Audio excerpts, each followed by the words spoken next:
Good evening, everyone, and welcome to the Coach's Cage program on 3KG, thekage.com. I'm Bob Kurtz.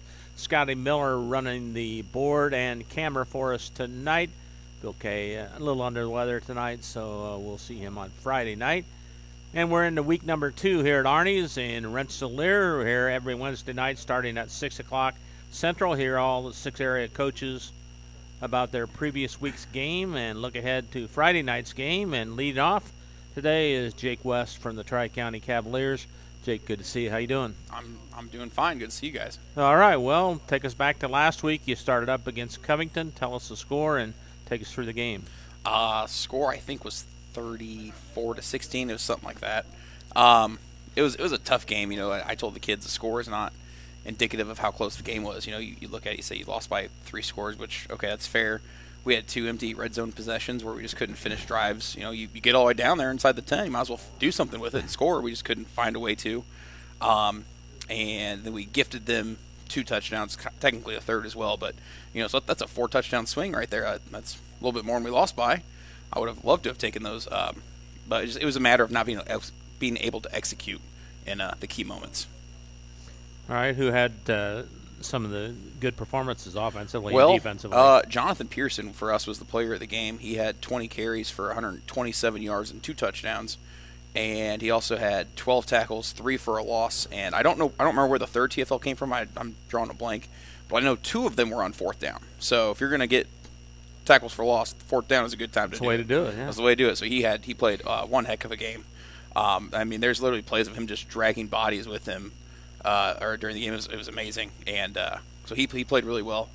Kobe Baylor, the stat book doesn't reflect it. He did a great job making decisions and putting the ball where it needed to go. We just couldn't find ways to make the play, catch the ball, come down with it, stuff like that. So that was, that's frustrating. But you tell them like, hey, you did the right thing here. Keep doing what you're doing, and eventually it'll come. Everyone has bad days. Actually, there was a freshman who played remarkably well. It kind of shocked me when I saw the stats at the end. Aiden Justice got his first career start as a freshman at corner, and he had 8 tackles. I saw the stats. I'm like, are you sure this is right? It was funny. He threw himself out there. He played hard. I was proud of his effort. He's got a bright future.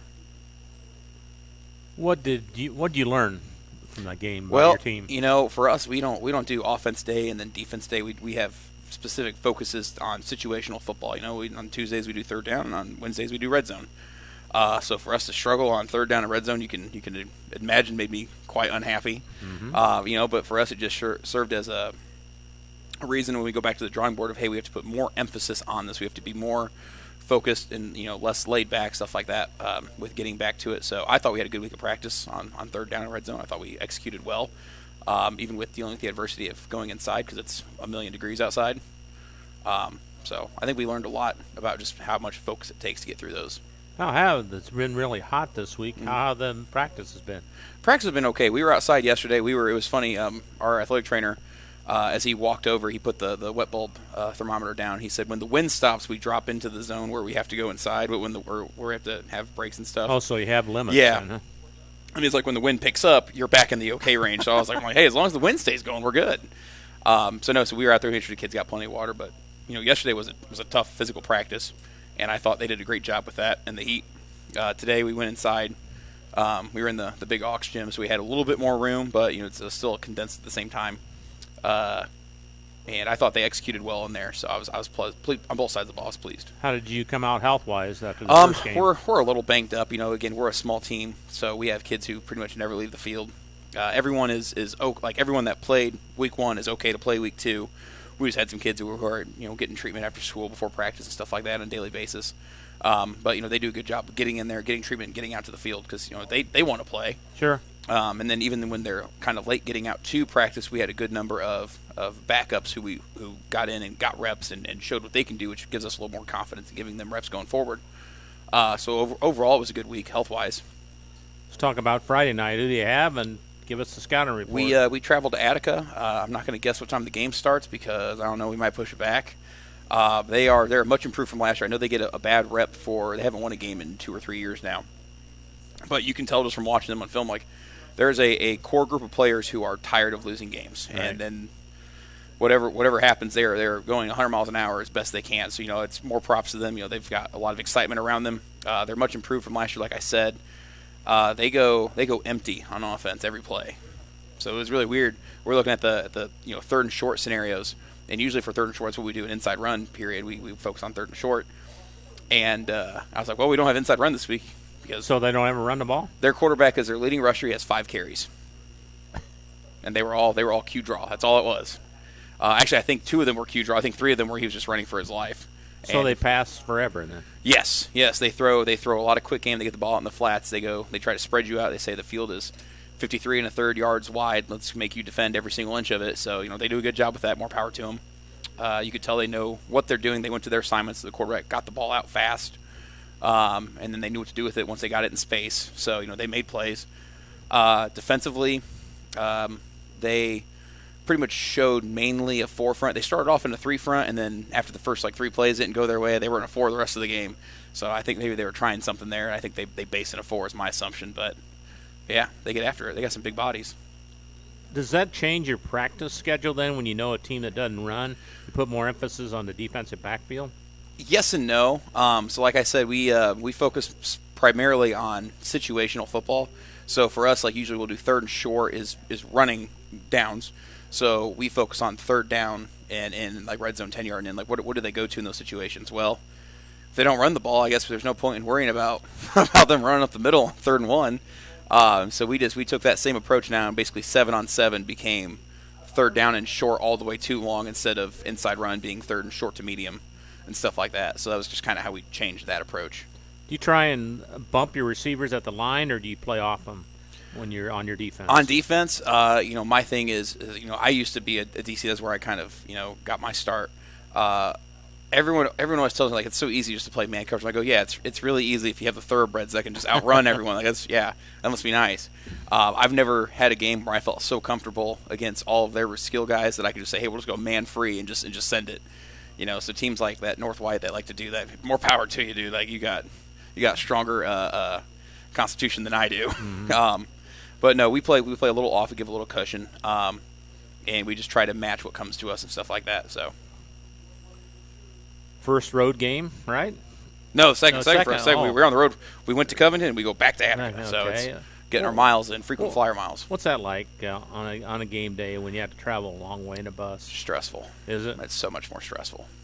Because you get in the bus, you think, okay, I got to make sure got everything. Every single thing. I remember my first game as a head coach. We're getting ready to go to Carroll. It's no easy feat. And I set the stuff out that needed to get on the bus, and I set it out because I'm doing a million different things. My head is just spinning. And I go get on the bus, and I can't see through the glare in the window of the door. And I'm sitting there, I'm like, man, I hope that stuff got picked up. I hope the managers got it. I hope the players got it. I hope someone figured out to grab the stuff that I told them to get it.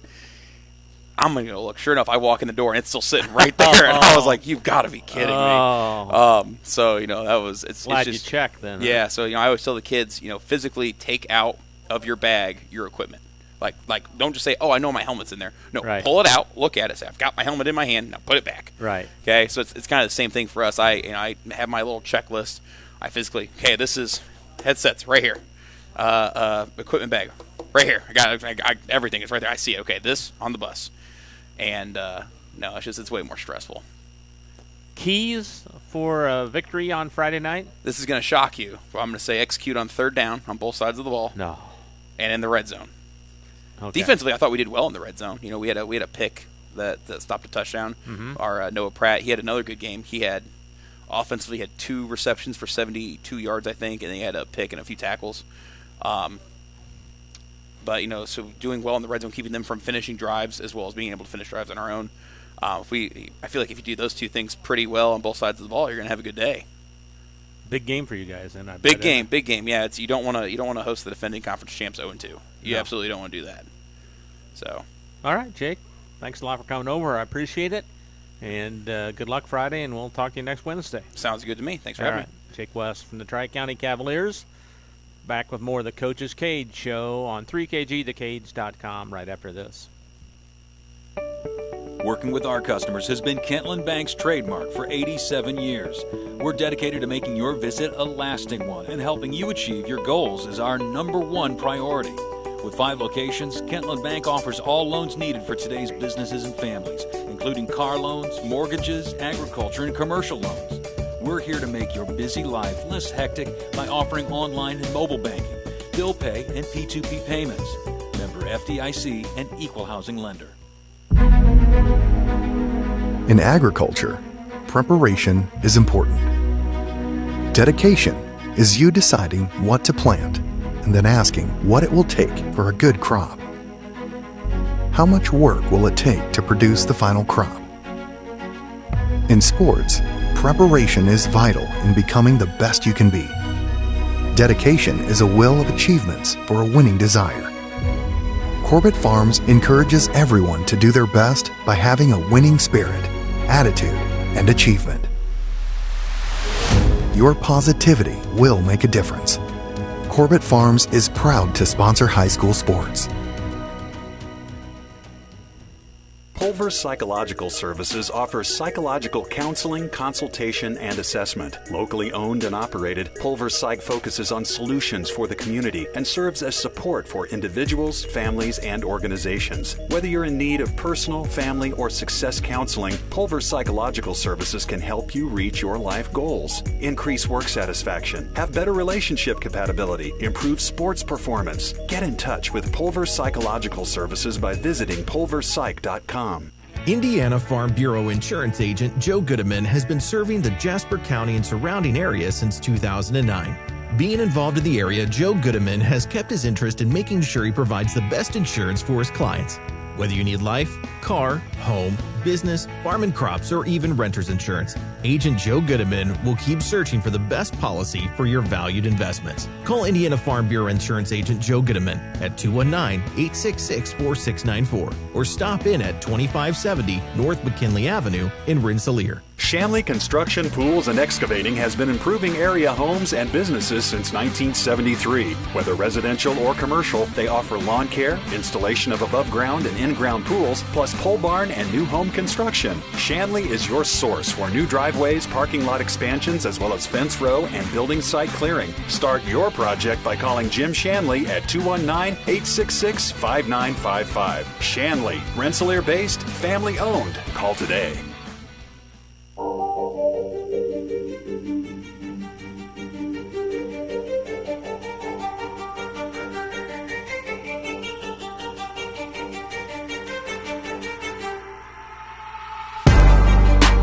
Back on the Coach's Cage Show on 3kgthecage.com.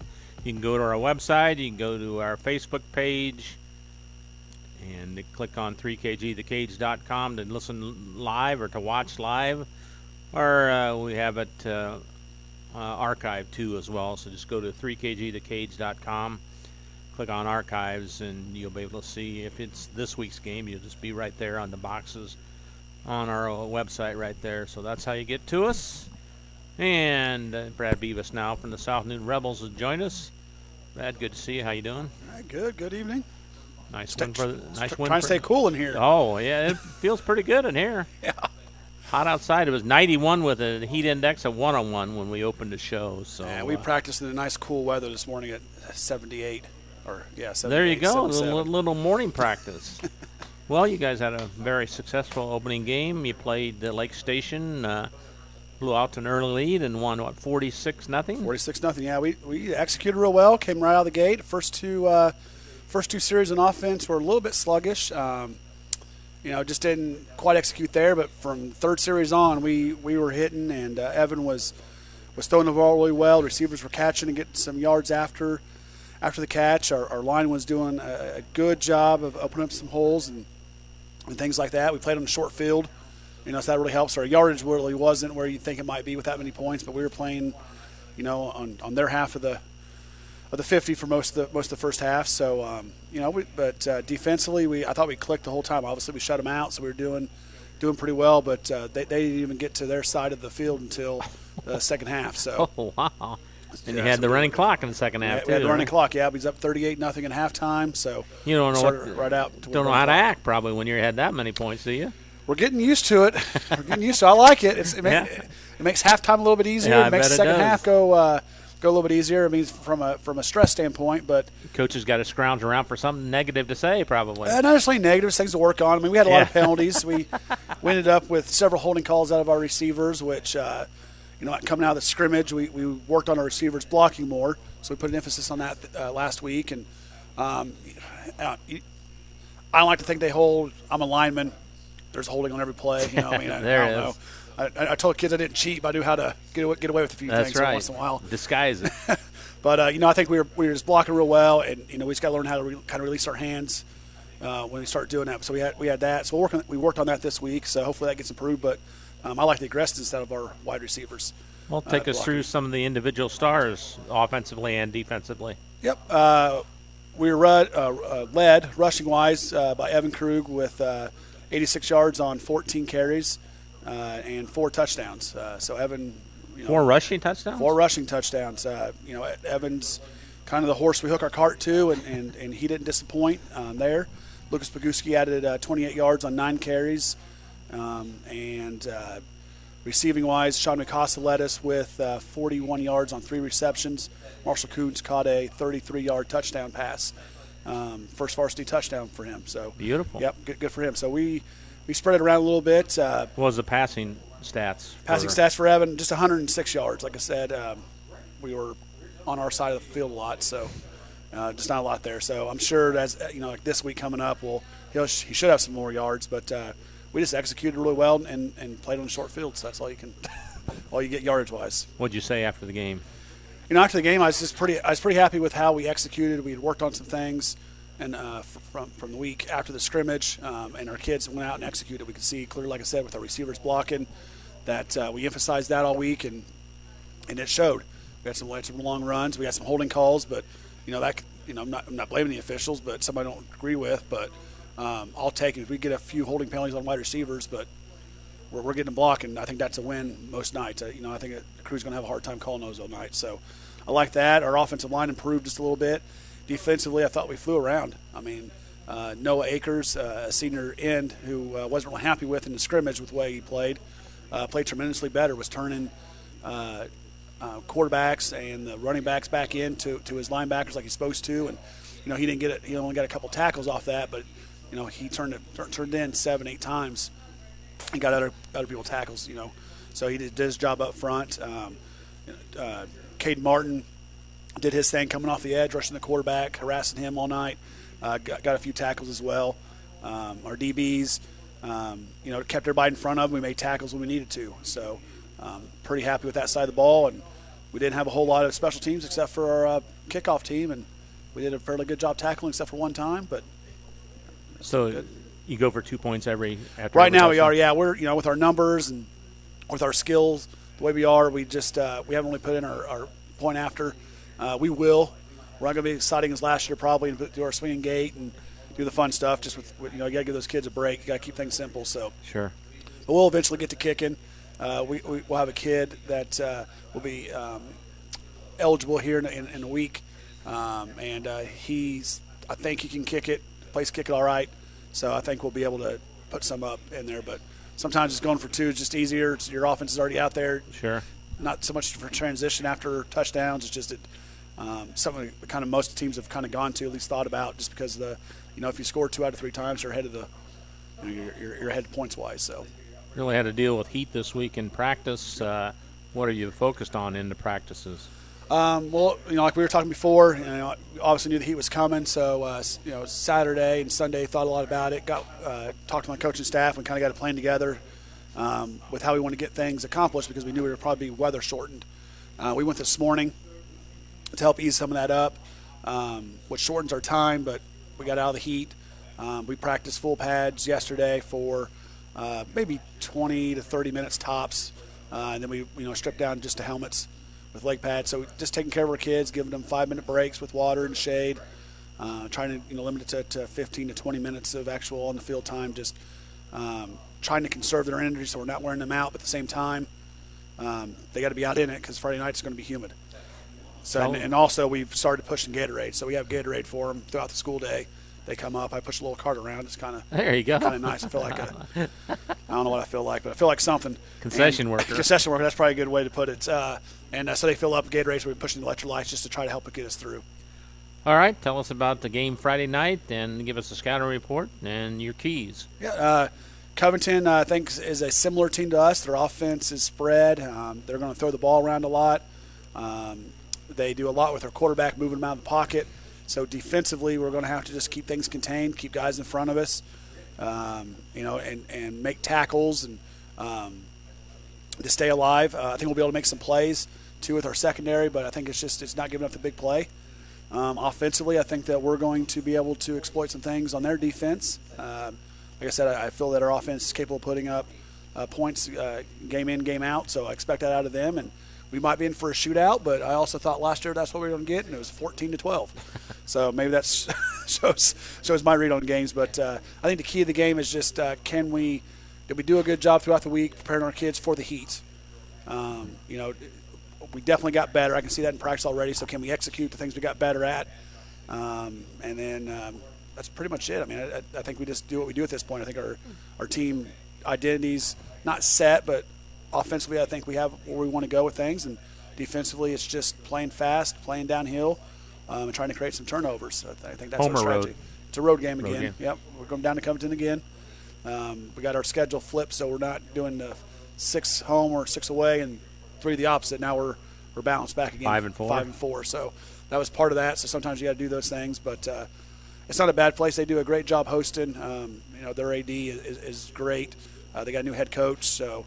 Well, you'll be chatting with Jake here in a little bit, then, won't you? Oh yeah, a little bit. We've got to see him on film, and of course, when you play a team, you see them live. They can give them little tidbits here and there. And we're a conference team, so sure. Sometimes we share a little bit of information on non-conference teams, stuff like that. But I think it's going to be a good ball game. I think it's 2 teams that are pretty close. I'd be surprised if it was a big spread. Big game for you think? I think so. I think last week we were a little surprised with how our defense played. I thought we'd be okay, but to shut a team out, you have to execute for that. So I think this is going to be a great game to see how our defense reacts to a team that's going to really spread us out. They're going to, go 4 wide. They're going to swing out the running backs. So they're going to put 5 guys out there for us to cover, and that's a challenge. Offensively, I think we're going to get a little more of a pass rush. We're going to get maybe a little bit better team-oriented scheme than we faced last week. And so offensively, Evan's going to have to do a good job reading. Line's going to have to do just a little bit better job blocking. I think they're going to face a little bit better linemen up front. Not bigger. Like Station had some pretty big boys up there that were good, but just I think their line's just a little bit better at Covington, and we'll just see where the cards lay. Brad, appreciate you coming over. Good luck. Might as well make it 2 in a row this Friday, and we'll see you next week, all right? Mine as well. All right. Brad Beavis from the South End Rebels. Back with more of the Coach's Cage on 3KGthecage.com right after this. Founded in 1931, Community State Bank in Brook is your community bank.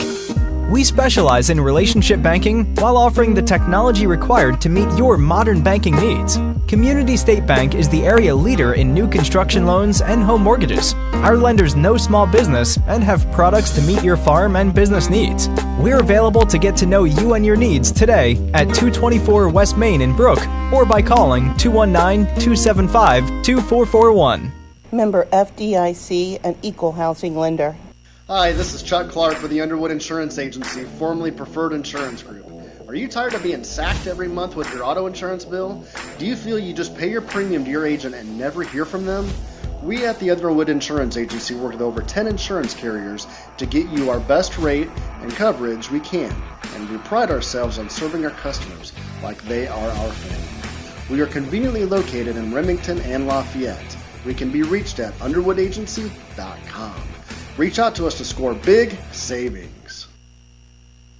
High-quality, personalized dental service is what they do at Hillcrest Dental. For over 40 years, generations have relied on Hillcrest Dental for beautiful, healthy smiles. Dr. John Ayler and Dr. Jack Drone look forward to seeing you for your next dental visit. For information or to set your appointment, call 219-866-7117. That's 219-866-7117. Or visit hillcrestdental.net. Hillcrest Dental is a proud sponsor of all high school athletics.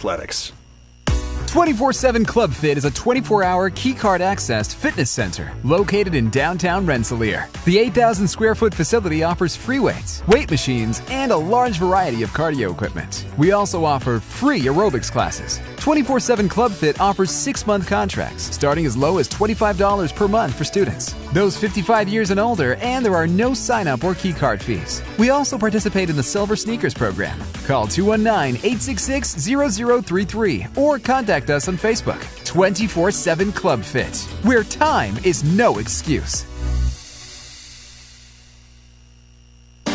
Meet you at Arnie's, Rensselaer's go-to pizza and so much more. Pizza, sandwiches, burgers are here. Don't forget about dessert. Wings, cheese sticks, garlic bread too. Arnie's pizza menu has something for everyone. Dine in or carry out in the best pizza in town. Located across from St. Joseph's College in Rensselaer. Call 219-866-9999 and meet you at Arnie's.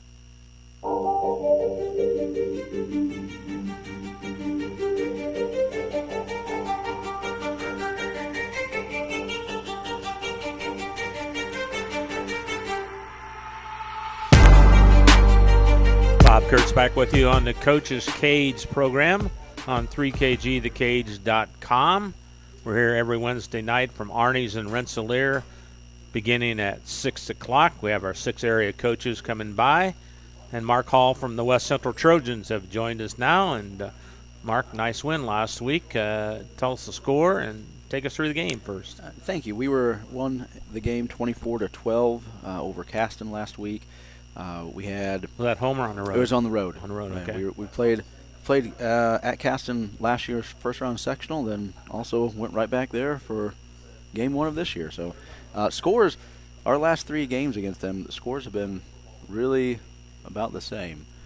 Last year we opened up with a 26-8 win against them, and then at sectional we won 28-6, and then this one was 24-12. So very similar scores. As long as you're on the right side yes, of that. Yes, that is true, as long as we're on the right side of that. But the game started, we got the ball, they won the toss, and we went 3 and out. One of the issues we had, and we had the same last year at the beginning of the year, we had not turnovers, but penalty issues. We had a lot of penalties. Those are killers in high school football. Yes, we had 13 penalties on the night. Whoa. So, like, going back over film with the guys, like some of them I'm not really sure what it was on. You didn't agree with the official's call, then? No, not at all. No, some of them, yeah, like we held, we did something, but there were some that it was.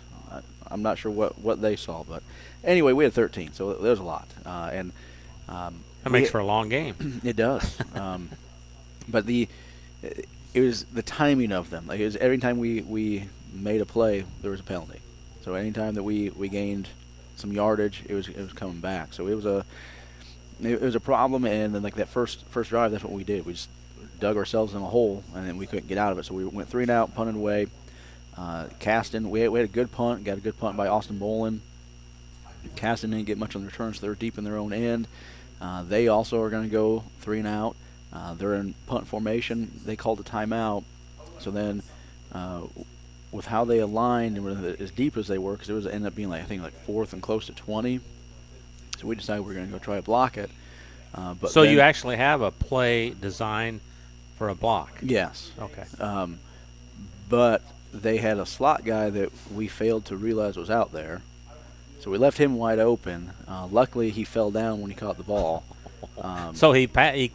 They pass. completed it, but he fell about 6 yards short. So we still got good field position. We ended up taking over the ball, I think, like at their 36. So good field position. Then 2 plays later, Connor Marlatt ran it in from 28 yards out for our first score, and we went up 6-0. Our 2-point conversion wasn't good. And then after that, the rest of the half was back and forth where neither one of us was doing a whole lot. Like, anytime we made a play, again, it was a penalty, so we were backing it up. We did turn over the ball once deep in our own end inside of our 15, and our defense stepped up and held them out. So our defense did a great job in that first half of making sure that Caston didn't get on the board. Defensively, we were led by Dre Villarreal on the night. He had 12 tackles. Christian Hughes had 10 tackles. Spencer Lehman had 8. Jacob Pilarski had 8. So we had a lot of guys flying around and doing a good job. We had 4 sacks on the night as well. Christian Hughes had 1. Zach Gilger had 2, and Austin Bolin had 1. We had 10 quarterback hurries on the night, so we were getting pressure when they were trying to pass it, and we did a decent job of limiting some of the things they were doing. When they like to pull a lot, so we just told our guys all week, as long as you follow the pullers, we're going to be in great shape. We're going to be right there to make the tackles. And when we did that, we did. We had a lot of tackles for loss. I think we had close to 10 tackles for loss, maybe 8, something like that. So did a nice job there. It's just sometimes we would forget to follow the puller, and then they would make a play. And then a couple deep passes we gave up. We forced them to 3rd and long, and then we gave up a deep pass. And our coverage was there. We just didn't make a play on the ball. So first half it ends 6-0. We're up. We go in. We talk to the guys about we just need to stop making mistakes, and that's what it was. Like anytime we did anything, we'd have a penalty. It's coming back. So we just got to mentally focus in and eliminate those things. And second half, they got the ball first.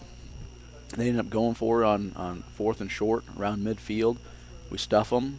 So we get the ball on their side at the 48, and next play, Austin Bolin, we give one of our little toss passes to him, and he takes it around the right side and went 48 yards for a touchdown. So now we're up 12-0. Our 2-point conversion again failed, so we're up 12-0, and we have the momentum. Then we just let Caston go right down the field and score and make it 12-6. And then cramps. Cramps set in. And you don't want those. We had at some point during the game on Friday, I believe every one of our skill guys on offense got a cramp. Oh, like it was everywhere, and it was cool. And that's why I told them. I said, guys, this is like mid-season weather right now. Like we shouldn't be getting cramps, and they were all over the place. So we were constantly dealing with that. And on our next drive, we ended up using 2 of our timeouts because we were trying to get people back in the game from cramping issues. So we had to strategically use those timeouts to give a little more time to get those guys stretched out and get them back in there. And on that drive, we ended up having something that was recognized that Caston was doing when we went in motion. So we ran a play-action pass where we go in motion. We were able to hit a backside post to Felipe Bazan, and he ended up getting in the end zone about 20 yards out. So we go up 18-6. Or 18-6 at that point. Again, we missed our 2-point conversion. So again, momentum's back on our side. We let them go right down the field again, getting some big plays here and there, and they make it 18-12. And that's what third quarter or fourth quarter? That's what all in third quarter. All in third quarter. Each team scored twice in that third quarter. Okay. We get the ball, start of the fourth quarter, and we start making some plays. And we're making plays now that aren't getting called back. That we're eliminating our penalties finally. So started making some good things happen. We hit Felipe again on one of our play-action passes on a crucial 3rd down. Got us about midfield. A couple plays later, we're around the 30-yard line, and we decided to take a deep shot to Josiah Rodriguez, and we were able to connect on it, and we got another score. So we're up 24-12 at that point. There's about 6 minutes or so to go in the game, and then we were able to get one more stop there on defense, and then we just ran out the clock then to preserve the 24-12 victory. Tell us our offensive and defensive stars. Yeah, as mentioned earlier on defense, Dre Villarreal led us with 12 tackles. Christian Hughes had 10. Spencer and Jacob both had 8, and then all those guys with the sacks as well. So defensively, a good team effort of them flying around and getting to the football. Offensively, Connor Marlatt, passing-wise, was 10 out of 10 for 173 yards and 3 touchdowns. 10 passes. Mark. Yeah, well, come on now. So a lot. Well, half those at least were the little 6-inchers that we like. So that's all right. High completion percentage. That's there. right. And then Spencer Lehman was also 2 out of 2 passing on the night for 38 yards. Receiving-wise, because of how we run our jet plays, Austin Bolin ended up having 3 for 101 yards on the night. Rushing, Jacob Pilarski was in the 40-some yard range, and Connor was in the 30-something yard range. So rushing the ball, we didn't execute it quite as well as what we're used to. We did some good things, especially as the game wore on. We started to open up a few more things here and there. but passing was what allowed us to get a little more openings as the game went on. So being able to just throw a couple of those on the play action opened some things back up for us, and then we were able to hit some plays. So on the night, we ended up with, I think, at 300 and about 15 yards, somewhere around there. So it wasn't pretty at all times, but it was enough. The defense stepped up when they needed to. The offense stepped up and made plays when they needed to, and we were able to get a good team victory over Caston. What did you learn about your team after the game? Well, one, we need to hydrate a lot better. Yeah. Right. Two, we discussed penalties. That we got to start taking care of that and eliminating those. And it was something we had issues with last year, early in the year. Then we started getting them under control. So hopefully, same thing. We start getting these things under control. But learn that they're going to keep fighting back. Again, as we were talking about the game, it looked like we would take momentum, then Castle would come right back and take it away from us. So it was a back and forth, and especially that third quarter, and we just kept coming and making another play. And that's one of the great things about what I'm hoping the team can keep doing this year is we just got to keep finding a way to make another play. Just keep making one more than what they do, and we'll be in good shape. Focus and practice this week? What have you been eyeing this week? Focus this week is hydration. Try to eliminate some of those cramps, especially since it is a little warm out this week. Yeah. Trying to just take care of ourselves, really, is what we've been looking at this week, is trying to make sure that we fix the things that are fixable. That watching film with the guys, we went over, we typically break down our film as these plays were really bad, and then there's the middle category of there's something that needs to be improved here. Like it's close, but not quite there yet, and then hey, these are really good, let's keep this up. Get more of those than these. And last year, beginning of the year is kind of in that they were all three kind of even.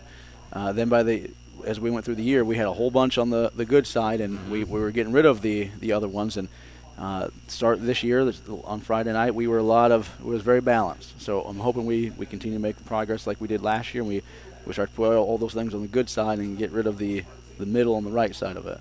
What's up next for the Trojans? And give us a scouting report. Yeah, we are at home against Lake Station this Friday. The game starts at 7:30 Eastern Time. We played Lake Station last year up at Lake Station, and they had a lot of seniors last year. They had some very athletic kids that especially at quarterback, he ran around back and forth all over the place on scrambles. So that was a lot of defensive linemen had to do a lot of work last year. It's kind of they're spread again like they were last year. Quarterback is a different guy. That guy graduated, so they've got two that they play. One is kind of like that, where he runs a little bit more. The other one stays in the pocket a little bit more. So we've been doing some drills again this week of keeping in front of people, mirror them, make sure all you got to do is talk to Beavis. No, I know we've discussed a few things, but it's going to come down to just. We got to execute what we are going out there trying to do with our option football. We got to make sure that we're communicating up front.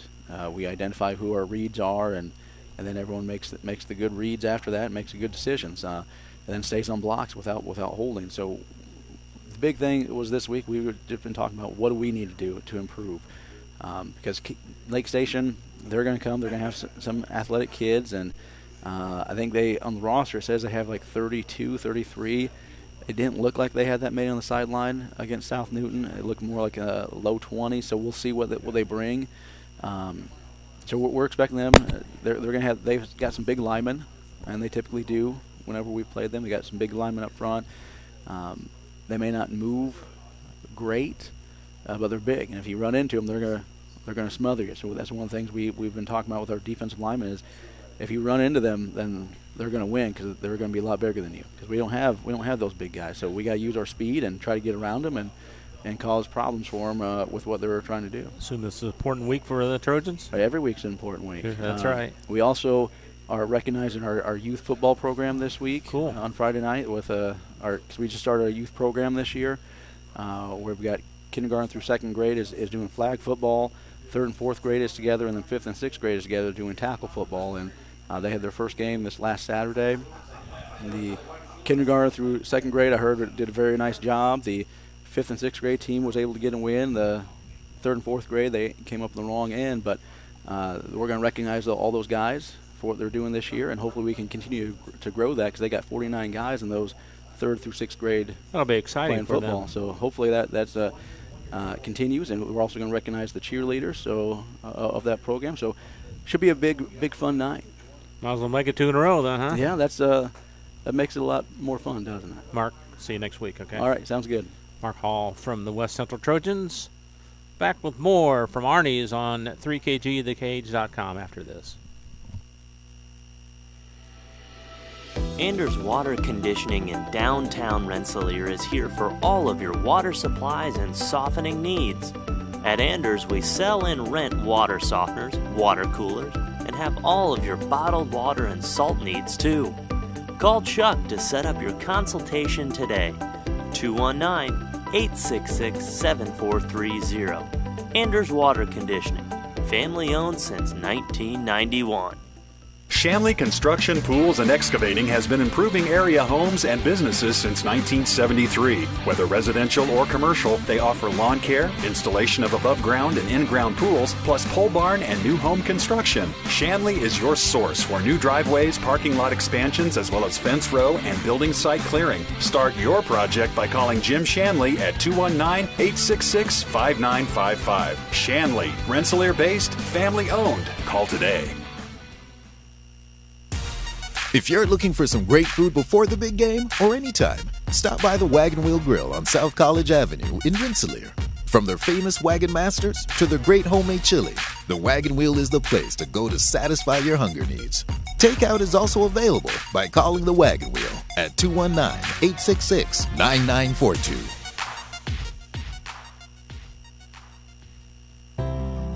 After a hard day's work or play, it's time for some relaxation, and there's no better place than Unwind on Front Street in Rensselaer. For massage therapy, facials, spray tanning, yoga classes, and wellness, stop by Unwind. They also offer student-athletes 30-minute massages for $25. Alina would like to thank Unwind's loyal customers for their patronage since 2016. To make an appointment, call Unwind at 219-869-0290. Reinforcements Designs is a full-service graphic design, screen printing, and sign shop. They offer logo designs, screen printing, banners, signs, vehicle lettering and graphics, airbrushing, vinyl letterings, digital printed graphics, freehand engraving, and more. 37 years of design and graphics, Reem Bontrager will help you come up with a customized project of your ideal or plan. Just ask. Give Reinforcements Design a call at 219-866-8626 for your next graphic design project.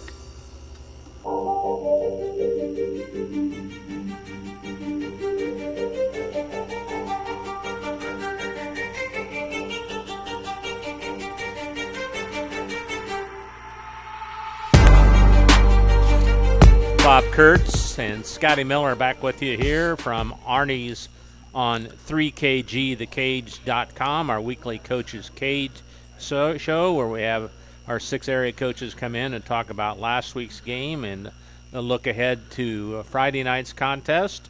Kirk Kennedy from the Kankakee Valley Cougars has joined us. As you heard last week right here as you watched on 3KG, the game, the Cracker Barrel game, that couldn't get any more exciting. I tell you, come down to the last quarter and near the end of the game, KB was trailing by 1 and went for the win and came up short, and the Bomber win 28-27. Kirk, your thoughts on the game? Well, it was you come out disappointed. The results speak for themselves. We lost by 1 point to a very good Rensselaer team. Well coached, play hard. We knew all that stuff going in. That's not a secret. The true opponent week in and week out is always yourself, and your preparation, and ultimately what your attitude and your mindset you take the field with. And kind of first game like that, both teams kind of felt each other out a little bit at the beginning, and traded punts, and then it was on after that, and we got out to the early lead and made some things happen. Our defense got some stops, and we were able to build, the 21-7 lead heading into halftime, and our kids are, we're excited at halftime, rightfully so, but we understand that hey, that's a proud opponent over there, and they're not just going to lay down and let this go on like this. We're going to have to answer for, in the second half, because they're going to come out of that locker room, loaded for bear, ready to go, and we're going to have to answer that with rising to the occasion ourselves.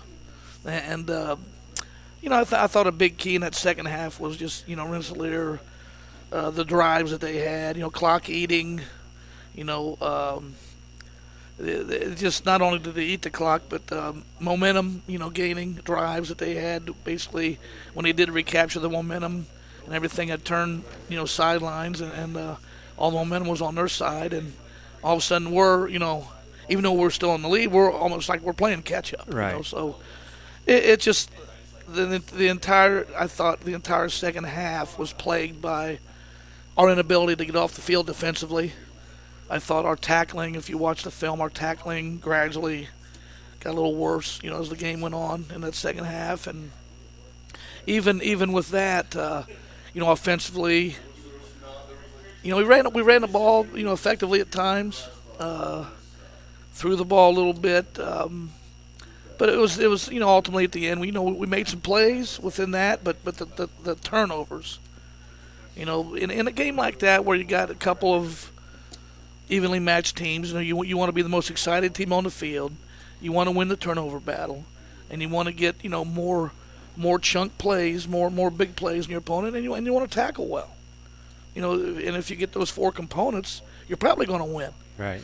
And our tackling, like I said, suffered, especially down the stretch, which again, our defense wasn't getting off the field, and those two key turnovers late, one down by the goal line, and the other one right after we got that, we kicked. What an onside! I think was that planned? I can't prove it, but I think they had their hands team in, expecting the onside kick, and it was a long. It was kind of a pooch shot down in there to an open area, and we their kid didn't field the ball, and we outran them to the football, and it was a huge play. All right. And you talk about generating momentum and excitement, and but you haven't done anything yet. You just got the football. You still got to drive it in that situation, like 20 yards, and so we ended up turning it over on the next play, and so again they gift wrapped two opportunities for us late, and we just gave the ball right back to them. So it's just after the game, our locker room, kids were disappointed. Some kids were emotional, and I told them, I said, what, fellas, in a way, said it doesn't please me. I'm not happy that you're hurting. Don't get me wrong. It's just that the way you feel right now shows you care, and that's good. Because everything we do in life that's important at all starts with caring. You have to care, and I mean that reflects attitude and effort and all that, and a huge investment. So, we showed that we cared, and then we had a little bit of fight in us, during the game. Now the big thing is we have to learn how to finish, because we didn't finish, and congratulations to Rensselaer. They've got a proud established program, and I think some of that showed Friday night as well. But it was an exciting game. Fans that were there got treated some excitement, especially down the end. But for our side, it was just disappointing. So you were trailing 28-21 late in the fourth quarter. You scored a touchdown to make it 28-27. Take us through the decision to go for two and what the play was and what went wrong with it. Well, a lot of times when you go for two like that, it's more or less last play of the game. That was, like 4 minutes remaining maybe. I mean, there was decent. Plus, we had all our timeouts. Right. So I figured, that this isn't really necessarily going to be a game-deciding play, although it could be, depending on how things unfold from here. Right. We just called a power play, and we didn't execute it. There's an opportunity there that we saw, and football is all about execution. You can open your playbook, you can tell the opponent what you're running, and if you execute it, there's not a whole lot they can do about it. True. Really. Yeah. So we didn't execute it. We didn't give our best effort on that particular play, and again, Rensselaer rose the occasion, and they got to stop, and they got all excited. Just putting our kids in a situation to give them a chance to make a play. Is really what it came down to. And if we'd have taken the lead there, obviously momentum would have been back on our side, and we'd have had that 1-point lead and would have changed Rensselaer's mindset, heading into those last 4 minutes. Sure. But if you recall, the ensuing kickoff is when we got the ball back. Yeah. So it kind of turned everything back around again. Here we are on offense again, so it just basically makes that, 2-point conversion null and void, and here we are driving for potentially a game-winning score and cough it up, right away. So, yeah, again, just disappointing. The opportunities were there, and we didn't capitalize, and Rensselaer just made one or two more plays than us. And take us through some of the key players offensively and defensively for you guys. Well, I think the first key player I'll start with is the special teams. I would say so. Lane Zander. Well, Lane's a playmaker. I mean, let's just say it. He's a thoroughbred. He's a playmaker, and we like it when the ball's in his hands. Boy, when he fielded that kickoff, we were in perfect view. We knew as soon as he caught it, he's going to go for a touchdown. Yeah. You could see it. I mean, everything was blocked and everything was open. He had to go into the corner and get the ball, and ran across the field. And then he kind of hesitated a little bit, and then came back towards the middle, and their coverage was kind of open, and there he went. So, but yeah, he's a playmaker. We like the ball, especially in special teams where everybody's all spread out. Sure. He had some big punt returns. He had the big kickoff return. So, he definitely helped us on the night, not only with the excitement of the kickoff return for a touchdown, but just I think his punt return set up our first touchdown down to about, the 30-yard line, something like that. Yeah. And not to mention the fact that he did block the extra point coming off the edge. Oh, is that right? Yeah. So, which gave them their second touchdown. Instead of having 14, they had 13 because he blocked it, coming off the edge. Mm-hmm. So, the big returns, the blocked PAT, he had a heck of a night. And you remember our first series, when you're talking about stuff like this, you can kind of predict the outcome, if I'm talking about a missed opportunity. But our third down play was that long pass that was, about 6 inches off his fingertips? Oh, yeah. And he was 5-10 yards behind everybody. Yeah, he was. So, Lane's a difference maker. He's a playmaker, and we're glad he plays on our side because I'd hate to have to prepare for him. Sure. But Gabe Kistler, I believe, was our leading tackler. We called his name a lot. Young kid, Jaden Anderson. He's a sophomore. Sophomore, am I right there? Let me look at my roster and make sure I'm not screwing that up. Number 6. Yeah, sophomore. I figured he's playing some outside linebacker, some defensive end, kind of a hybrid player. He's coming around. He's going to be He's going to be a football player for us. Marco Castro, running back and middle linebacker. I mean that's a lot to expect from one kid. But he plays two high impact positions. Goes both ways all night and gives a great effort on both sides of the ball. Our offensive line, again we talked about them last week. How they're 5 new guys. Mm-hmm. But quarterback was clean pretty much all night. I don't think we gave up any sacks. And our running game was maybe a little inconsistent at times, but relatively effective. Marco had 116 yards, I think, on the evening, and either 16 or 19 carries, I don't remember, but a couple of touchdowns. So not used to the KV quarterback going into shotgun formation or pistol. No, that's kind of something. In the off season, I did some thinking. The kids want to play football like that. Yeah. They can't even spell I formation, let alone run it. So, and I'm not calling them dumb. I'm just saying that's not their. Right. I'm going back to when I played high school ball with this stuff. This is 70s into the early 80s. So, if somebody's going to hold this program back, it's not going to be me. Right. Just being Fred Flintstone and being stubborn. So I kind of thought, you know what, you guys want to run shotgun, go right ahead. I'll just be on the sidelines, calling plays. Trying to relax. I guess. Trying. That's a good thing. Yeah, but when you're dealing with young kids, they keep you young and keep things exciting. And our offensive coordinator, Bob Ragg, is a former player for us over at Lowell, and he's done a good job adapting things to fit the shotgun. And it's just the kids are fun. We fell a little bit short, and we were hurting a little bit on Friday night and Saturday, but they all came back to work on Monday. They got back to work. And what'd you learn about your team from Friday's game? I thought a couple of things really. The execution, based on some of the mistakes we had been making repeatedly in practice, which is frustrating. I thought the execution was better on during Friday night's game than it was for the most part throughout the early season practices. And another thing is because you never know really what you got, especially when you got a bunch of new kids out there. Like I said, our whole offensive line is new. Gavin Renfro, Logan Burke, Mason Kitchen, Max Duttlinger is a sophomore. Gavin Joy is a guy that's about 6'12" and playing left tackle for us. He's a basketball player. He's out there mixing it up. Things like that. Just you love to see that. Sure. When kids rise to the occasion and put the team first. Because Gavin's a tight end, defensive end, really. And you see the need, you feel the need, right? Mm-hmm. He shifted down one spot to tackle, changed his number. Here he is. So yeah. But like I said, what I learned was just that the execution was better, and we got some fight in us.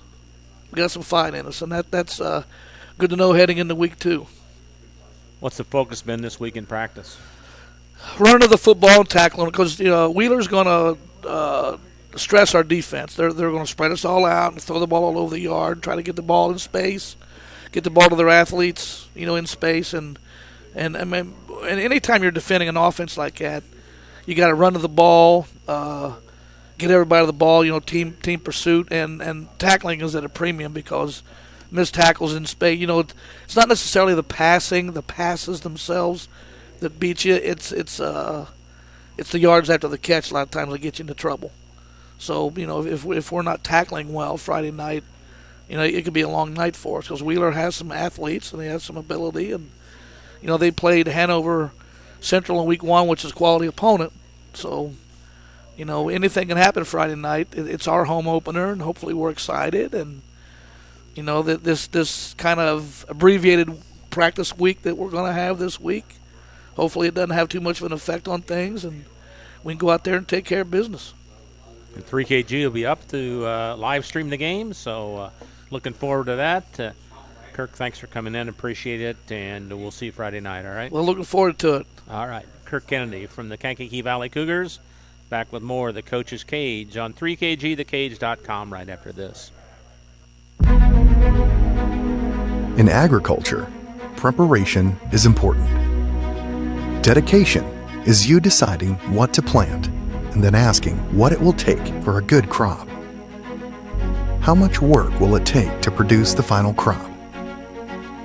In sports, preparation is vital in becoming the best you can be. Dedication is a will of achievements for a winning desire.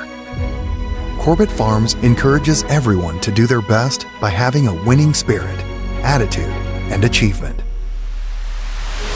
Your positivity will make a difference. Corbett Farms is proud to sponsor high school sports. Meet you at Arnie's, Rensselaer's go-to pizza, and so much more. Pizza, sandwiches, burgers are here. Don't forget about dessert. Wings, cheese sticks, garlic bread too. Arnie's pizza menu has something for everyone. Dine in or carry out in the best pizza in town. Located across from St. Joseph's College in Rensselaer. Call 219-866-9999 and meet you at Arnie's.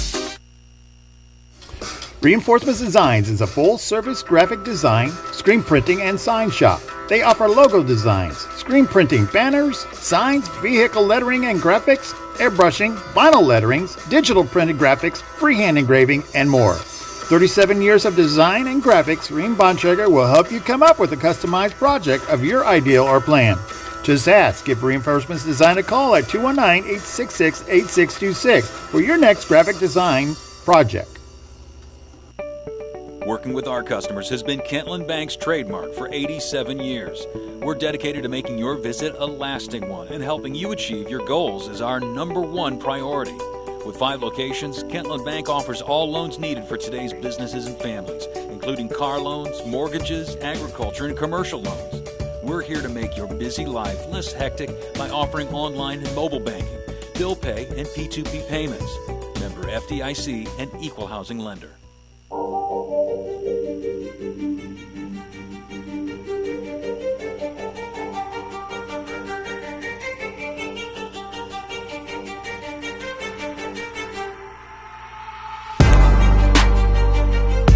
All right, back on the Coach's Cage show on 3KG, Bob Kurtz and Scotty Miller with you tonight. John Ewing from the North Newton Spartans has stopped by to talk a little bit about his opening game as coach last week and about this week's game as well. John, good to see you. How you doing? I'm doing good, All right, let's go back to last week. Who'd you play, score, and take us through the game? So we played a really tough team in Carroll out of Flora, Carroll County. Some of these guys behind me know as well as I do that that's a really good football team. Our final score was 59-0. Unfortunately, we didn't get anything on the board. At the end of the day, we take away from our program some of the things that they did really well. And I know that sounds funny when you say it out loud, but we talk about being elite in our program, and that's our goal. That's our cherry on top that we want to get to. And it's kind of nice to see a team like that come in. And I promise you, there's nobody in the country that would have wanted that to be their first game, especially in the situation that I'm in our program. But it is what it is. You can't change the past. We want to move forward. So looking at a team that's kind of doing it right now and where we want to be in the future, it's kind of nice for us to understand like how far of a climb we've really got to go. Is that the thing you learned the most out of your team? Yeah. So the thing I learned the most about our team is I got a group of guys they're not going to back down. They didn't really quit on us. It's really easy to look at a game when you're down 21 points 5 minutes in and just kind of shut down and go through the motions. And I didn't have that. I very, very vividly remember at the end of the game when we were running out the clock and trying to just get through Friday that, I had 3 or 4 guys that didn't want to take a knee at the end. And to me, that speaks volumes for the quality of the characters that are on our football team and the program that we're trying to build and kind of setting that standard in place of trying to be elite. So is this a game you review with your team after the game, after this week, or no? Or oh yeah, absolutely. We talked on Monday, and we even spent some time watching them and things that they did that we want to get better at. Blocking all the way through a play and not having linemen watch the ball and understanding that the guy next to you has got to do his job while you do your job, and that's how teams succeed. And then we looked at some of the things that we did well. We forced 2 turnovers on special teams. That's a key. I was a special teams coordinator last year at Lafayette Central Catholic, and that's something that I hold near and dear to my heart, and that side of the ball. And we played really well there, and I want to make sure that they see the positives. And I'm sure you've heard of the compliment sandwich. You try to give a compliment and then take something away, and then give another compliment on the other side. And we do a really good job with my staff and trying to make our guys understand that maybe we're not there yet, but we got a long ways until these games actually start to count in sectionals. Week 1 we're 0-1, and we realize that we're not gonna hide from it. We're not gonna back down.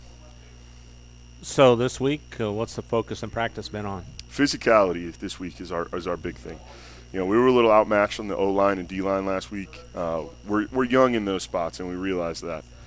We had a couple injuries last week that didn't help us out in those areas either. We've got some guys kind of coming in, late to the program that are going to help us out, but they're not going to be there this week. Might not be there next week. So our young guys really stepping up and answering the bell, and knowing that we're not in junior high anymore. For some of those freshmen and some of those sophomores. The other thing you got to remember. That's a big step, isn't it? It's a huge step. It's a huge step. And the other thing you got to remember is the program we're at, and I'm not naive to our current situation. Here in a couple of weeks, we'll have 27 active players for a team that had 13 active last year. I've got 7. Double. I've got 7 seniors, and I think 4 of them haven't played football since their freshman year. So even though they're seniors on our roster, really, in actuality, football experience, this is their sophomore year. Yeah. And that's, once again, that's the reality of our situation. That's where we're at, and we can't run from it.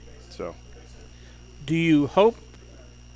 Are you starting a youth, or do you have a youth program to try and develop interests at a young age? Yeah, so when our junior high practices out on the field with us, 7th and 8th grade, and I think there's 32 kids on that field in 2 grades right now. So that's pretty good total. As we get, I think it's the biggest in our conference by a good margin, if I'm correct. Maybe North White's close. And then we play Pop Warner 5th and 6th grade. They play up north. Some of those larger schools up north in Crown Point area. And those programs, I haven't got my paws on those yet. As much as I would like being a first-year coach, but I know with this winter coming up, I'll have enough time to get my hands on it, and we'll get it in the same room and understand what I'm looking forward as those guys come up. Because you just want to create excitement for the younger group, right? To get them to want to play Spartan football. Absolutely, you create the excitement, and then I think the other big thing is you start to teach your philosophies at a younger level, right? So then I'm an inside zone coach, so. Some of these kids, coming out of a wing T program, our ninth graders this year played in the wing T for the last 6 years. So when I start talking about inside zone, I might as well write everything up in Egyptian hieroglyphs. It's completely different, and I realize that. We're going to be teaching scheme for the next couple of years, and then hopefully we get to a point where we don't have to spend all summer on that. Do you think the players are getting more comfortable with you and you with the players, or is that going to take a while? I can't tell you how immensely proud of my roster we are right now. I am right now. Our leadership group is fantastic. I've got 4 guys that I consider our leadership group. Colin Williams is our quarterback. Caleb Johnson's probably our most experienced player at fullback for us. Diego Diaz is our center. When you talk quarterback, center, fullback, that's the center of our offense, and that's a huge part of our team. And then the only junior we've got is Rhett Fox, who was a quarterback last year and kind of led us through summer. Those guys haven't missed anything. They're there for me every day, and it's getting to the point to where, they kind of understand my expectations before I even have to say them sometimes. And that's good. It's a great thing. We're here. We are heading into week 2, and we're starting to get that. So I feel really good with that. I can't talk enough good things about our leadership. I'm a guy that kind of gets a little emotional sometimes, and just talking about them, I respect the heck out of what those guys are doing. I tell them all the time, as a senior coming into a first-year head coach's program, they don't owe me anything. If anything, I owe them the world, because they're the ones that are going to set our standards. They're the ones that are going to put our program in place. And all I ask is they come out and play their hearts out. So, well, week number 2 is not easier for the Spartans as the Bombers come to town, and they had an exciting win by 1 point over Kage last week, and Chris Meeks, I'm sure, with your time Absolutely. at CC. So tell us the scouting report for the Bombers. Yeah, so Rensselaer comes in. They kind of play their little phone booth offense, that Pop Warner offense, and what they do, they come in. They're not afraid to jump off any bus onto any field. They do their thing. They're tough. They're physical. They're going to run the ball down your throat, and they're not going to look back. This will be the 3rd school I played Rensselaer at. I coached at Delphi for a few years too, and saw them there when they won a state championship. They're not scared that you might know every play they're going to run. They want you to stop it, and that's a hard task sometimes. And I don't like to eat up the clock too. Absolutely. And I don't think this year is going to be any different. So we got to be smart. And you're talking about clock. We got to be smart in how we handle that. I think I got away from that a little bit last week. So we'll take care of that on our end, and we have to match their physicality. I talked about that being our goal for the week, and if we can match that, I feel like athletically we're in a good spot in a couple of areas, and maybe we can make a play happen here, make a play happen there, and make it a close game at the end and see how it happens. Now, was this your first game as a head coach last week? Yes, sir. What'd you learn about yourself from that game? So I've always taken from myself that I'm the calm head on the sidelines in most places. Well, it's hard to be that sometimes when you're the head coach. So there were a couple things that happened in our game. And I'm not trying to talk bad about the refs, but there was a miscommunication with our refs, and at one point I look down and I catch myself and I'm out on the field, and that's not how I've ever worked in the past. So I try to handle that situation, and then sometimes I'm pretty big. I'm 6'6", close to 300 pounds, and sometimes I get a little loud and the kids take it the wrong way, and that's not necessarily the goal either. So I gotta handle myself a little better, and I didn't do anything that was terrible. I'm not saying that, but so you critiqued yourself. Absolutely. Yeah. You gotta judge your judges, and in this case I'm the judges. So we've got a tough game coming up this week, and if I'm the one that gets us in any trouble, I'm never gonna live that down. So John, I appreciate you coming over, and good luck Friday, and we'll talk to you next Wednesday, okay? Absolutely. Thank you so much. All right. John Ewing from the North Newton Spartans. Back to wrap things up with Chris Meeks from Rensselaer Central right after this on 3KG, thekage.com. Pulver Psychological Services offers psychological counseling, consultation, and assessment. Locally owned and operated, Pulver Psych focuses on solutions for the community and serves as support for individuals, families, and organizations. Whether you're in need of personal, family, or success counseling, Pulver Psychological Services can help you reach your life goals. Increase work satisfaction, have better relationship compatibility, improve sports performance. Get in touch with Pulver Psychological Services by visiting pulverpsych.com. Hi, this is Chuck Clark with the Underwood Insurance Agency, formerly Preferred Insurance Group. Are you tired of being sacked every month with your auto insurance bill? Do you feel you just pay your premium to your agent and never hear from them? We at the Underwood Insurance Agency work with over 10 insurance carriers to get you our best rate and coverage we can, and we pride ourselves on serving our customers like they are our family. We are conveniently located in Remington and Lafayette. We can be reached at underwoodagency.com. Reach out to us to score big savings. High-quality, personalized dental service is what they do at Hillcrest Dental. For over 40 years, generations have relied on Hillcrest Dental for beautiful, healthy smiles. Dr. John Ayler and Dr. Jack Drone look forward to seeing you for your next dental visit. For information or to set your appointment, call 219-866-7117. That's 219-866-7117. Or visit hillcrestdental.net. Hillcrest Dental is a proud sponsor of all high school athletics. 24/7 Club Fit is a 24-hour keycard accessed fitness center located in downtown Rensselaer. The 8,000 square foot facility offers free weights, weight machines, and a large variety of cardio equipment. We also offer free aerobics classes. 24/7 Club Fit offers 6-month contracts starting as low as $25 per month for students, those 55 years and older, and there are no sign-up or keycard fees. We also participate in the Silver Sneakers program. Call 219-866-0033 or contact us on Facebook. 24/7 Club Fit, where time is no excuse.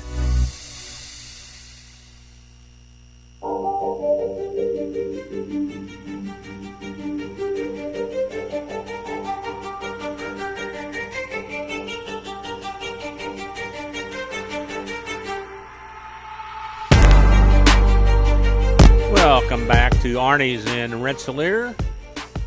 Come on out to Arnie's. They have great food, great drinks. Nice place to nice and cool in here compared to the over 100 heat index outside right now anyway. So our last coach to chat is Chris Meeks from the Rensselaer Central Bombers. You watched last week's game on 3KG, and what a thrilling game it was. 28-27, Bombers prevail, and Chris, congratulations. Your overall thoughts on the game first. Well, thank you. Anytime you can win over your county rival, Kankakee Valley, and it's a great rivalry. It's a great win.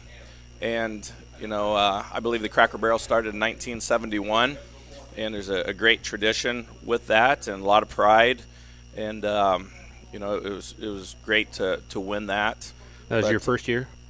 No. Oh, okay. I was 5. Oh, okay. But it was an entertaining game. A lot of it was some very good football, and then it got a little messy towards the end. But and we can go into detail on that here. But there were some great plays during the course of that game, both offensively, defensively, and special teams. And I you throw out the messiness, the a few plays that were messy. It was a heck of a game. Well, in the first half, you trailed 21-7. You allowed a big kickoff return by Lane Zander. That kid's really fast for sure. But give us your thoughts on 21-7 halftime. They got out to a nice start. First half, they made plays, and one of the things that we felt like we wanted to do coming into that game, obviously, we don't know what they're going to do offensively because there's always a few surprises that pop up first game. Same with defense.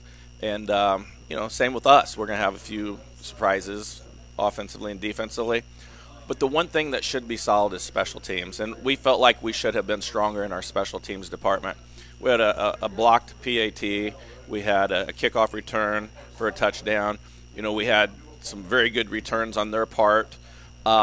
So, And you had an onside kick that you didn't feel, too. Yeah, we're headed there. Okay. But, a And I don't even call that an onside kick. I mean, he just kicked it deep. Yeah. We had two guys there, and we didn't make the play. All right. But so we were disappointed the way we played in the first half. So we talked at halftime, and you know, with a young team, and we do have 5 seniors. One's a soccer player, which you know, and 4 full-time football players.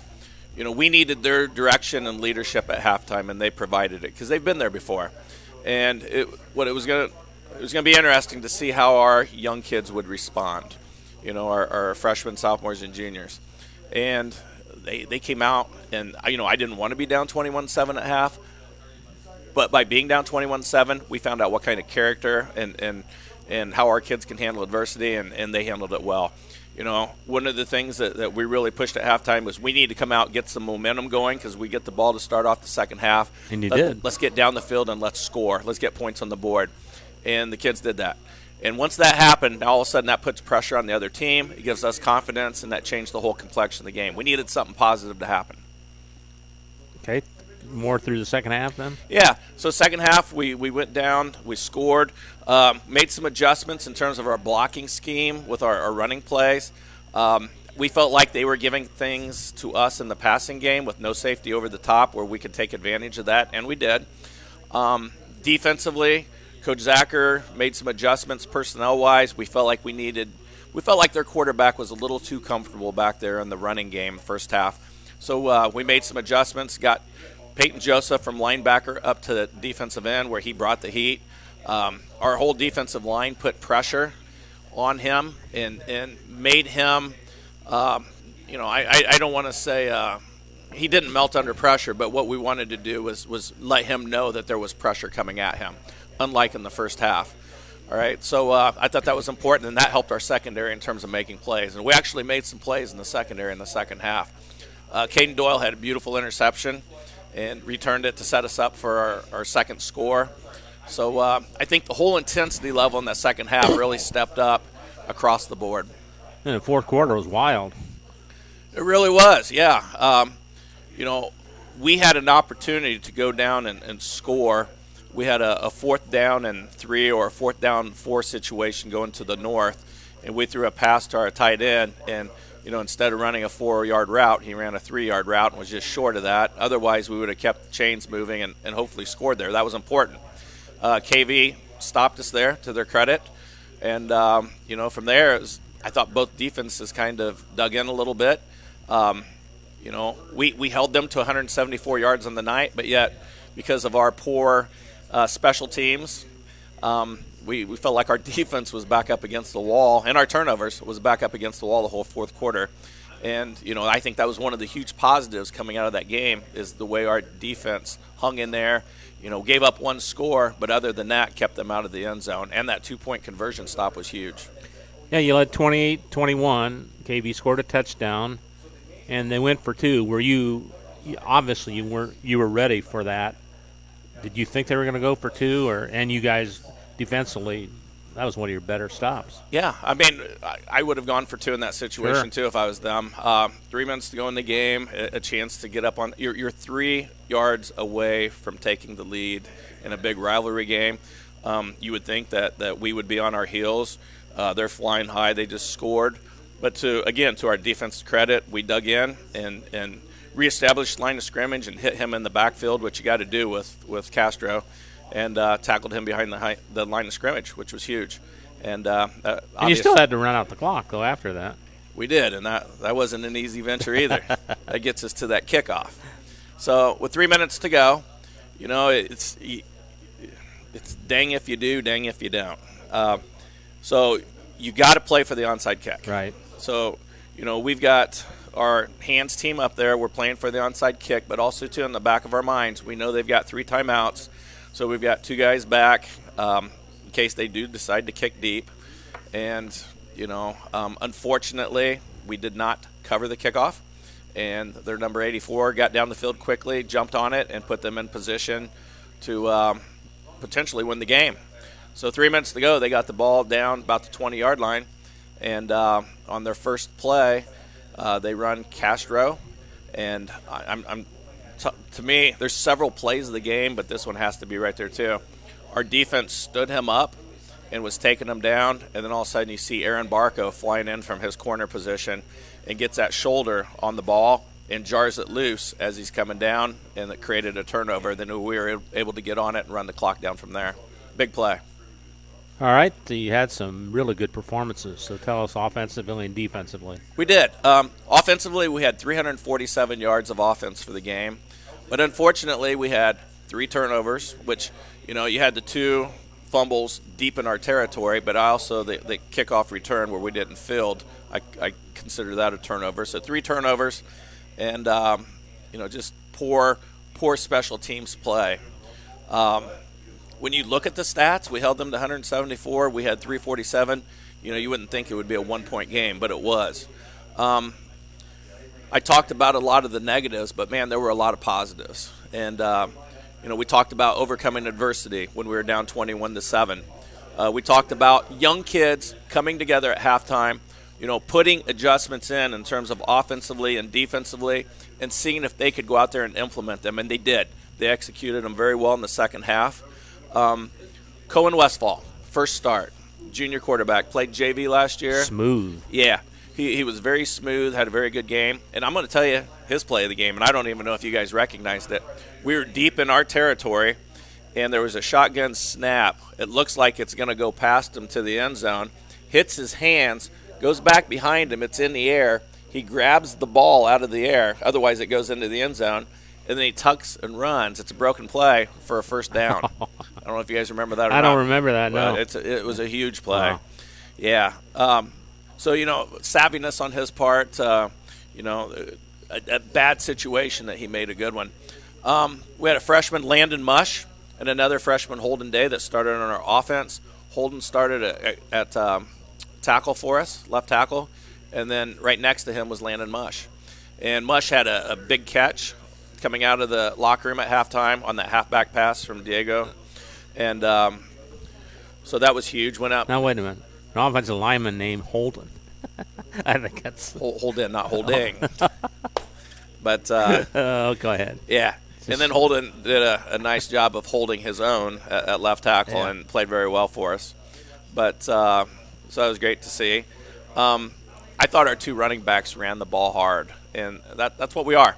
We're going to pound the rock and then mix some play-action pass in there, and we did that very effectively in the second half. So Aaron Barco, he had a very good game running the ball, and then Diego Hernandez-Reyes ran the ball very well. Caden Doyle, huge interception to set us up for that second touchdown. Kyler Sigmund, first time ever in a football game, kicked and punted for us. Yeah. He just kept smiling ear to ear. He kept saying how much fun this was. Oh, that's good. Glad you're having fun, buddy. Yeah. Let's wait till we win, then we can celebrate it. And then I was just so proud of our defense, man, because we were putting them in bad situations, and Coach Zacker's a trooper. Let's go out there, put our hard hats on, and keep them out. And for the most part, we did a great job of that. So very, very proud of the way we came back down 21-7, stepped it up in the second half, and if we play football with the intensity like that we did in the second half, I think good things are to come. What did you learn about the Bombers from the first game? We're competitive. You can tell you've got talent. You can tell you've got kids that can catch. You can tell you got kids that can run a football. You can tell kids can, break up passes and tackle. How competitive are you? When things get tough, are you going to fold? Are you going to collapse?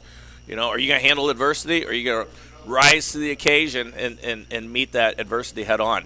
I don't know about you guys, but I'm sure a lot of people probably looked at us at halftime and thought we were down and out. 21-7, we were flat. But halftime, they brought it together. And, we can go ahead and talk, coaches, but it's the kids that got to bring it together. You can't put the will to win inside them. And our kids were very competitive. And I thought we were very physical in the second half. We were hitting hard. I think everybody knew we were running the ball to the right, that last drive, but they made it happen. They stayed low, did the things that they had to do to be successful, 3, 4, 5 yards a pop. Then eventually you start wearing them down, and those become bigger gains. At one time, we had a 1st and 25. Yes, you did. Yeah. And you got it. And 3 runs. 3 runs, and we got it. So that's what I'm most pleased about. What's been the focus of practice this week? I know it's been a rough week weather-wise. Yeah, so we started immediately talking, special teams. I mean, it was our own doing. Do you make adjustments personnel-wise with the special teams or no? A little bit, Yeah. but a lot of it, I think it's the deer in the headlight look.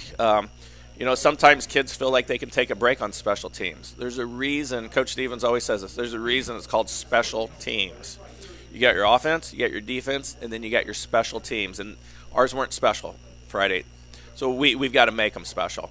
And it starts with, when we go to kickoff, we need 11 guys flying down the field and not going half speed. And, when we watch the film, Coach Bervin used to always talk, the scales never lie, ever. Right. And the film never lies. So when we watch that film, it is what it is. And we had some guys that weren't going as fast down the field as they need to. So that is a huge point of emphasis, and that will change Friday. We're going to have 11 guys, one way or another, flying down the field on punt and kickoffs. I thought Kyler did a tremendous job of punting and kicking. We let him down, though, as far as coverage. We can't allow teams, you got the kickoff return for a touchdown, but we didn't talk about the ones that returned out past the 40. Yeah, exactly. Yeah, so we're going to get that fixed. And then we just got to keep working on fundamentals, as far as tackling. This may surprise you, too, but we don't tackle live in practice. We don't tackle live one-on-one. You've done that for a few years, right? Several years. We Yeah. tackle bags, we tackle tires and things like that.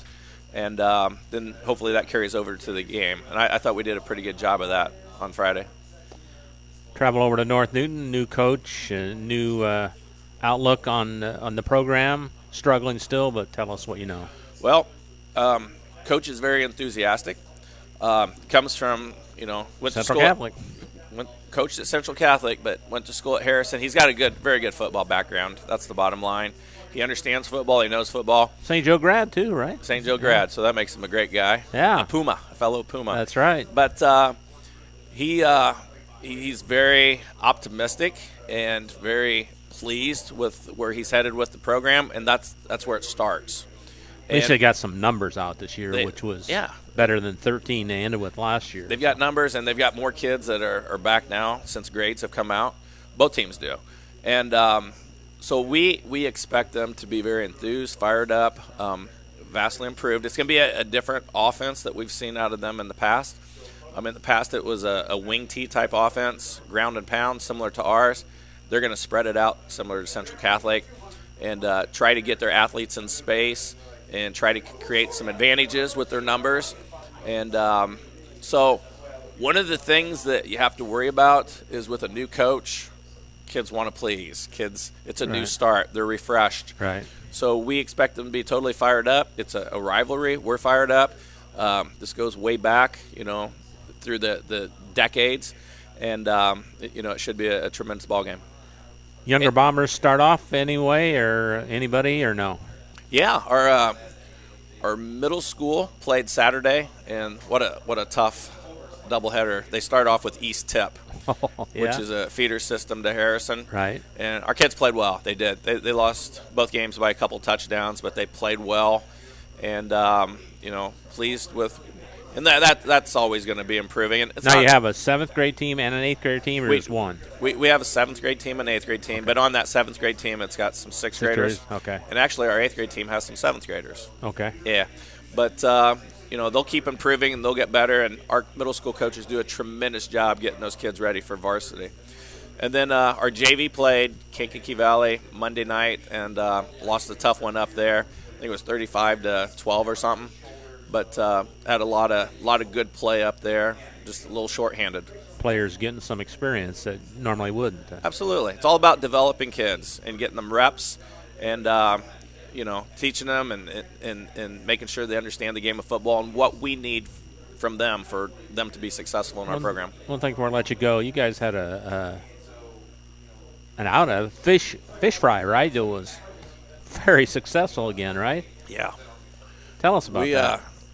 Yeah, so it was our 6th annual Bomber Fish Fry. It was served chicken, too, but fish is the highlight item. And we served over 1,300 customers. Woo. And, you guys do that? I mean, you help the people that cook it and all that stuff? Yeah, so they come and they cook it on their trailers. They come from Huntington, Indiana. It's called Dan's Fish Fry, and they also do the fire station one, too. But through the tutelage, the leadership of Gary Brosh, Sue Cook over the years, the entire Brosh family, Evan Brosh, Carol Mentor, Randy Denton, they helped us, taught us how to do this, and then next thing you know, all of us coaches are fish fry entrepreneurs. You're and, experts. Yeah, and we got all these. They're pretty good. I mean, we've got 3 different lines, and we've got our football players doing all this stuff, and we really get a lot of compliments. But it's a moneymaker. But even more importantly, our kids get hands-on with the community, and it's great for our community to see our kids serving them. And you got flag football starting up again, right? And you had camps and all that stuff? Yep. Glad you brought that up. So flag football deadline to turn stuff in is Friday. We'll be starting on the Sunday after Labor Day. And usually we have anywhere from 80 to 100 second grade through fifth graders. So that's always a popular thing. And based on the entries we have already, it's going to be up there again.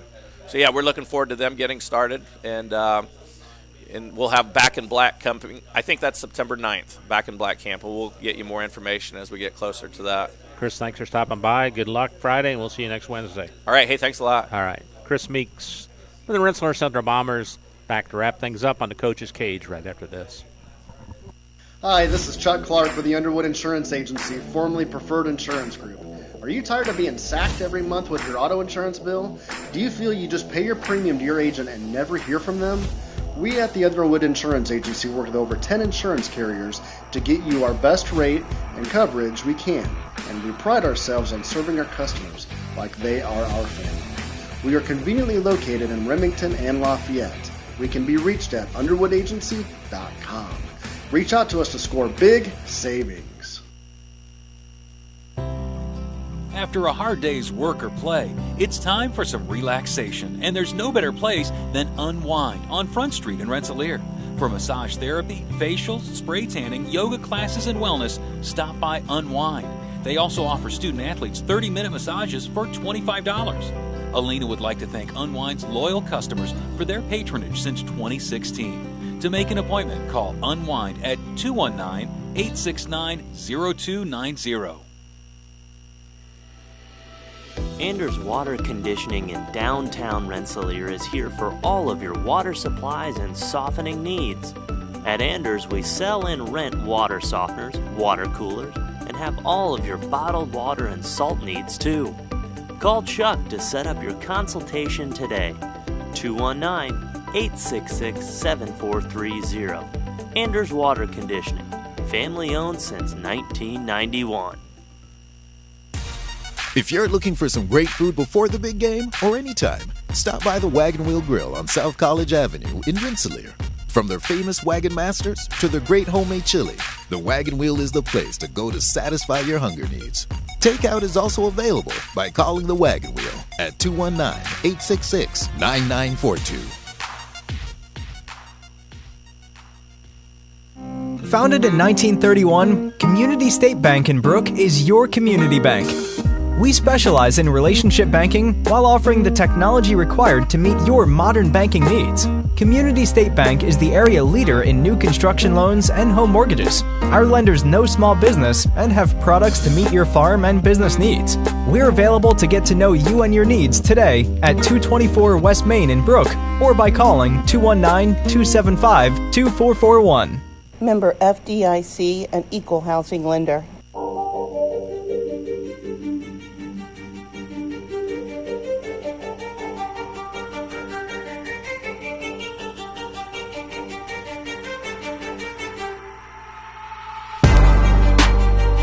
All right, that's going to wrap it up for the Coach's Cage show today here on 3kgthecage.com.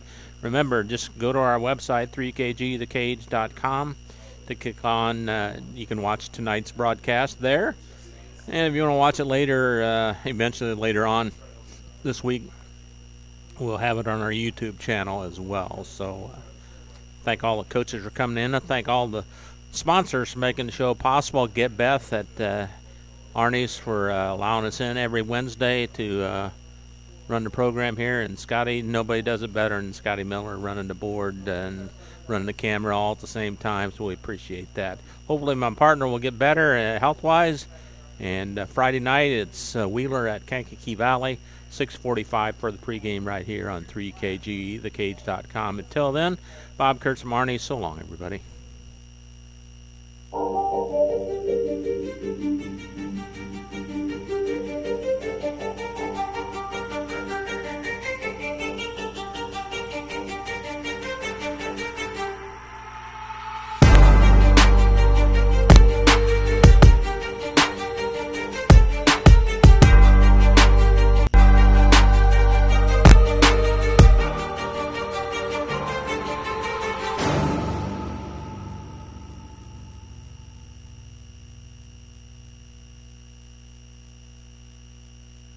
The proceeding was a presentation of 3KG Community Broadcasting.